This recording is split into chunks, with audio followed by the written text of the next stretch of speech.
What is up, everybody? It's me, your girl, your Kasie. How you doing? Me, I am dying from pollen. It's spring. Fun fact about me, I'm severely allergic to grass. Like, it makes my eyes pop out of my head. You think I'm kidding? No. If I had pictures, I'd show you right now. It makes the white part of my eye come out of my eye socket, but the blue part stays in. I am a medical mystery. But, well, essentially I'm allergic to everything springtime. And every time anyone walks through my front door, they just drag in all the springtime pollen with them, and it makes me sneeze a bajillion times. So if I sound a little clogged up, I blame Earth. But you guys remember how depressed, depraved, and deranged I was in the last wrap-up for February because I read crap? Well, I have taken measures this month to ensure that never happens again. I went ahead and picked out some short books for me to read. I had one kind of surprise book that was just kind of thrust upon me at the last minute, but I've already read it, so I'm doing good this month. Well, much better than February. Was I in a reading slump in February? I don't think I was. I was just really picky. I have mellowed out since then. I have some strawberry lemonade to keep me chill. But because I'm still dealing with the after effects of my quote unquote, I can't talk. But because I'm still dealing with the aftermath of my quote unquote reading slump, I picked out some really easy to read books.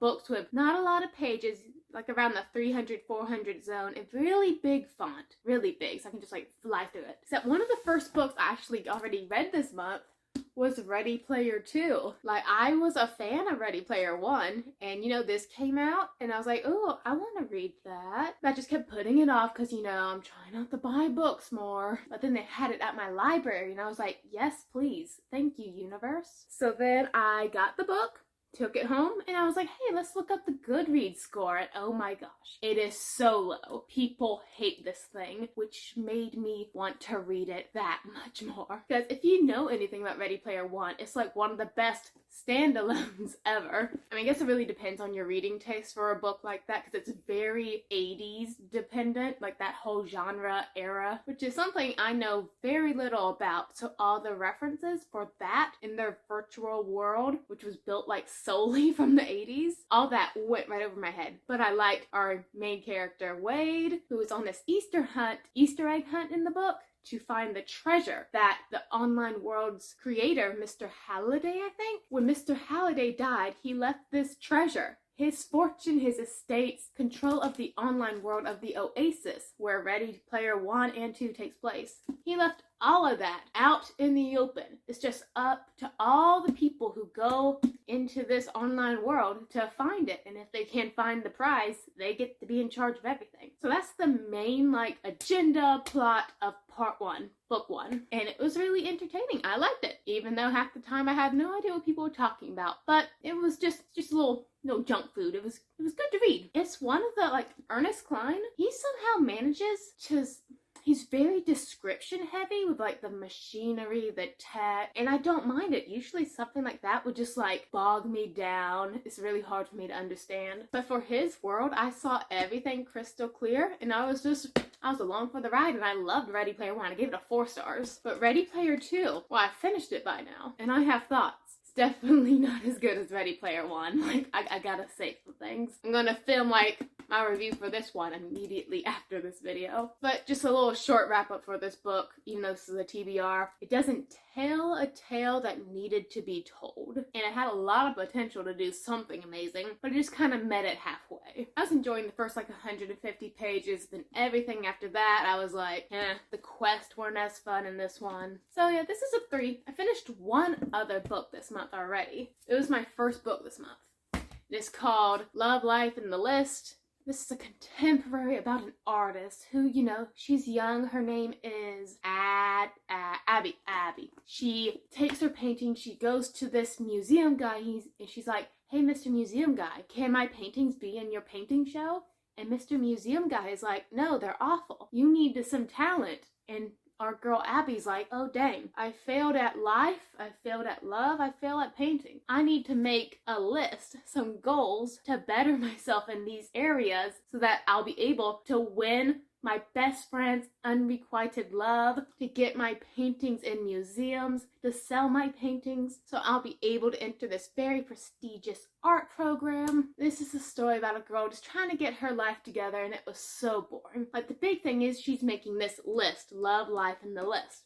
Some things on the list is face a fear, learn a stranger's story, fall in love. And I gave this book a 1 because for like a change your entire life list, it was very boring. The characters were just so, like, honestly, I think I picked up, that's why it says Harper Teen. Why did I pick up this book? Yeah, I think I'm just, like, being hypercritical of this book written for 12-year-olds, but it wasn't a good one. Our girl had no personality. The love interest, I've never wanted to throttle a guy so much. Like, he's sleazy. Like, you'll read about him and he won't be sleazy. He'll be so nice, but he does some things that really tick you off. It's like he's so glossy because his image is so perfect that he's slimy. The gloss has turned the slime. So yeah, awful plot, awful characters, really simplistic writing style. It's for teens. Why did I pick this thing up? I hated it. Why didn't I DNF it? Probably because I'm so like DNF traumatized from last month that I was like, nope, ain't DNFing nothing this month.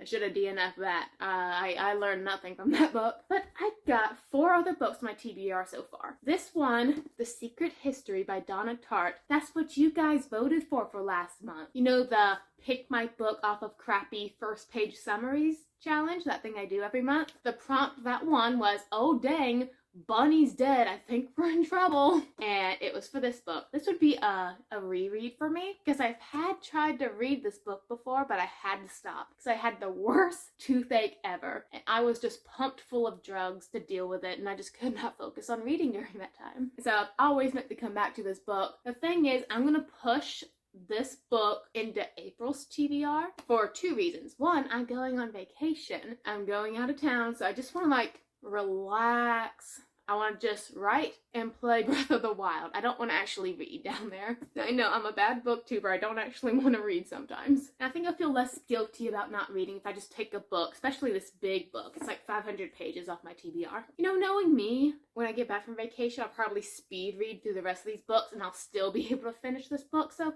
it's a tentative.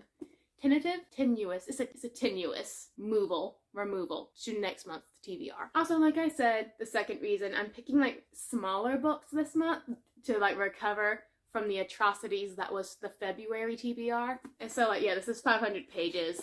Look how tiny that font is. I just want really light reading this month. Ready Player 2 was just a surprise impulse rental, but it was still fun. So this guy's just gonna go to April's TBR, or I might read it this month. I don't know. I tend to be an overachiever, but it also battles with my inherent laziness. So if you guys know me, you will know that even though I rated The Goldfinch by Donna Tart really, like I rated it a 3, I still love that book. And this is the book of hers that I was like especially excited to get to, because it is about this student who transfers to this like really, you know, I can't remember if it's like a prestigious college or just like a, I'm getting like book flashbacks from when I tried to read it last time. Was it just like a really quaint college with like a bunch of like not typical majors? I don't know, but anyways, it's a cool college our student transfers to. He gets into this Greek class, I think, that only has like 6 other students in it, and this class is like run by this guy who like, I think like takes their morals and just like yeets them out the window or something like that. Like his teachings lead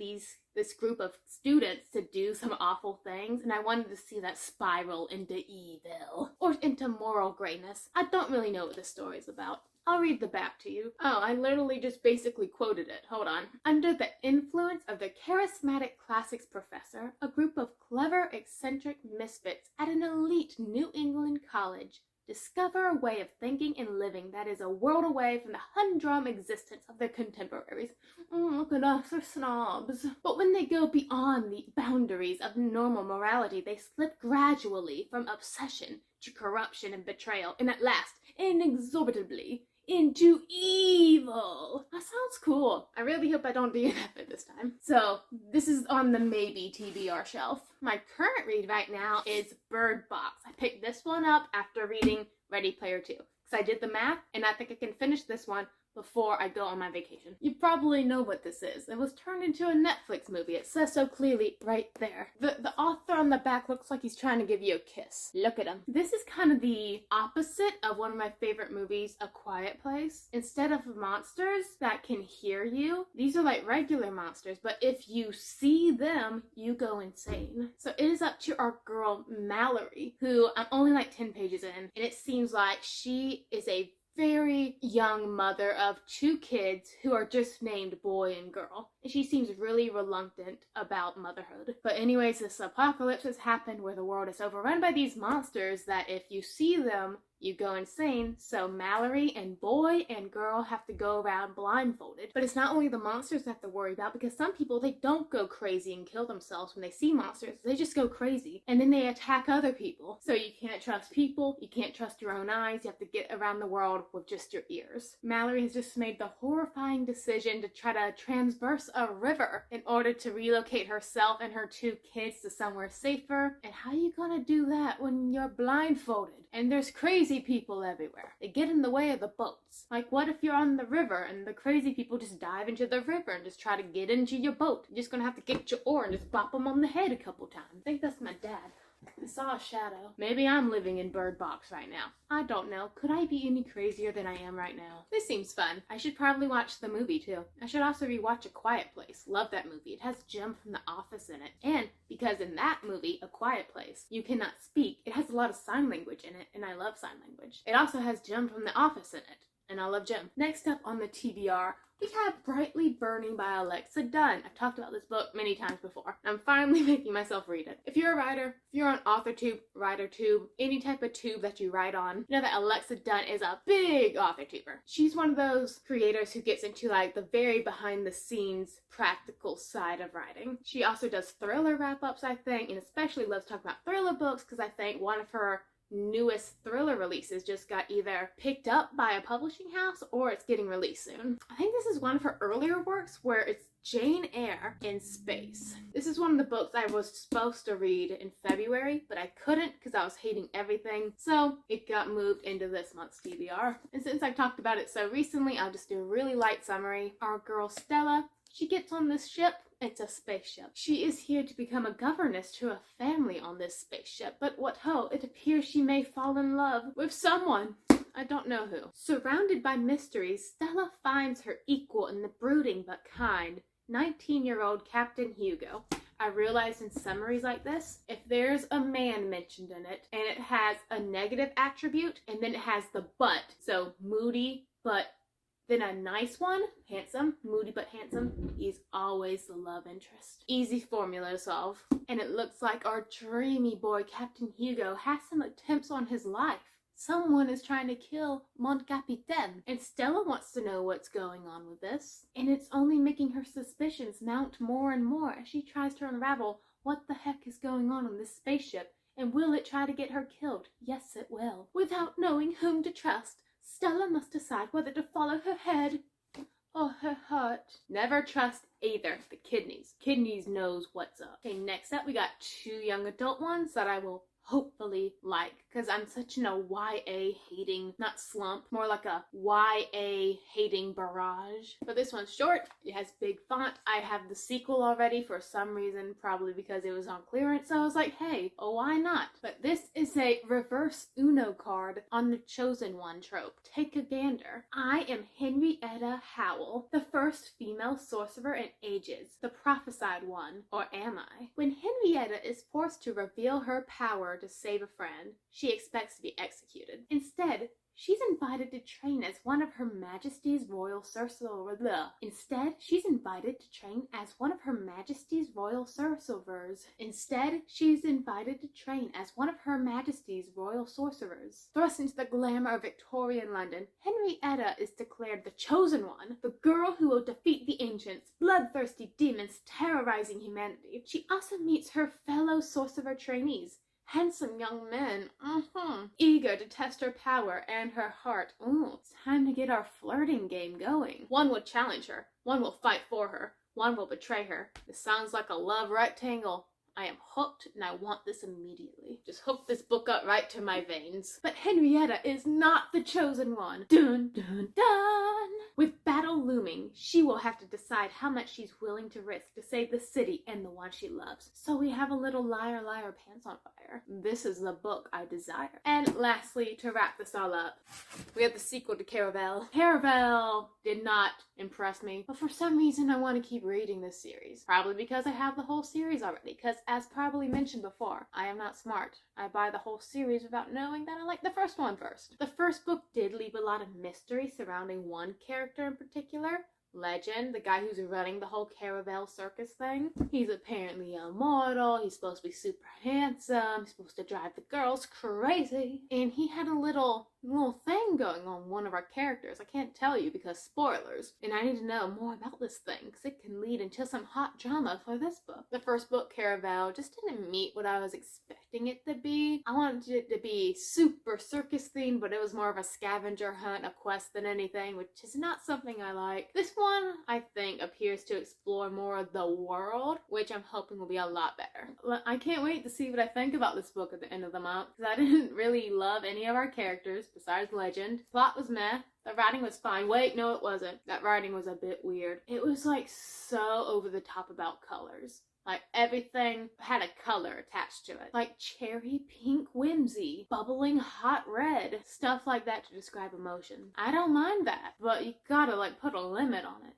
So that's what I got for this month. I've had the ones I've already finished, Awful Life Lessons for 12-year-olds, I don't recommend, Obvious Cash Grab, the maybe book I'll read this month, Insane People and Monsters Terrorizing a Blind Population on Earth, Super Space Lovers, Liar Chosen One, and a bunch of clowns running around trying to make this plot good. Thank you guys so much for watching. Did I say washing? Thank you guys so much for taking a bath. Y'all usually stink.